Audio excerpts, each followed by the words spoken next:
Wasn't the first kids at camp getting cut up movie, but it was really one of the best ones. Paramount was consistently ashamed of it. It was this embarrassing ripoff that kept on being this gusher of money.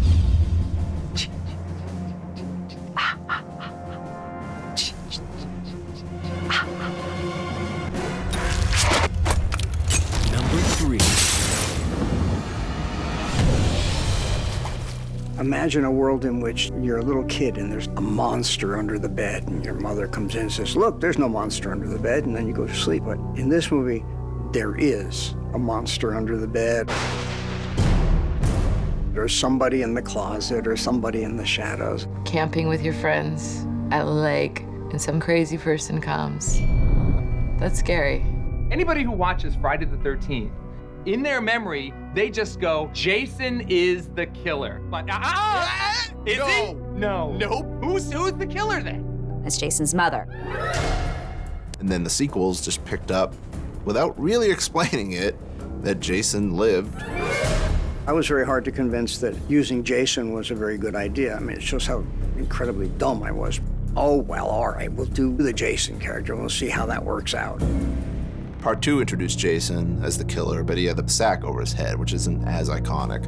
In the third film, they finally introduced that iconic hockey mask, which we see from that point on. Hockey mask is definitely a scary mask. It wasn't scary before Jason, but it's terrifying now.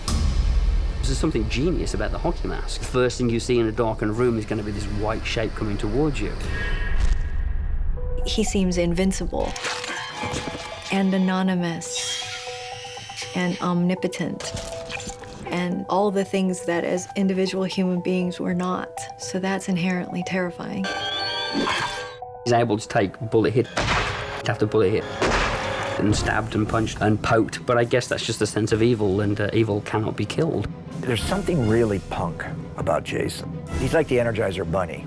You can blow him up, you can drown him, you can snap his neck, stab him. He will not stop. He's not gonna tell you what his motivations are, nothing. It's just, you are in his field of vision, you're dead.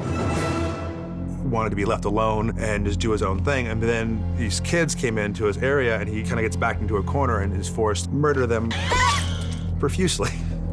No teenagers are safe, especially if they're teenagers like having sex. Sexy teens, he really hates them a lot. The parable is if you do drugs or you smoke, you have premarital sex, you're going to get murdered. Jason's out there to make sure that kids today have good morals. It's like we're doing our own modern grim fairy tale. Friday the 13th really brought the A game up in terms of the creative killings. He's got the machete, but I mean, he uses everything. I mean, at one point he uses a weed whacker. People are just thrilled by the innovation of the way he kills people. My favorite Jason kill, and this is one of the earliest ones I ever did. The sleeping bag kill. The Hodder picks Camper up and slams him against the tree.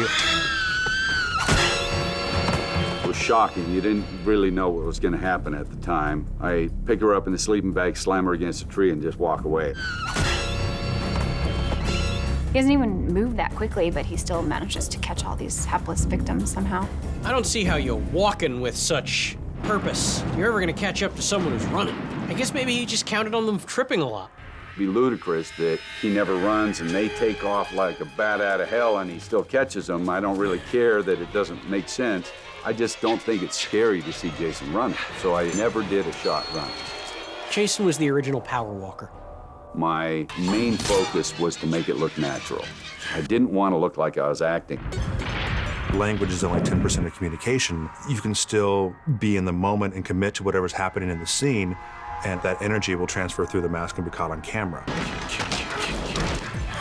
Right before a scene where someone's gonna die, and I'll do something off the set, like smash my head against a wall or something and start screaming and talking to myself and making weird noises, and they're sitting over there saying, oh my God, he's about to kill me now.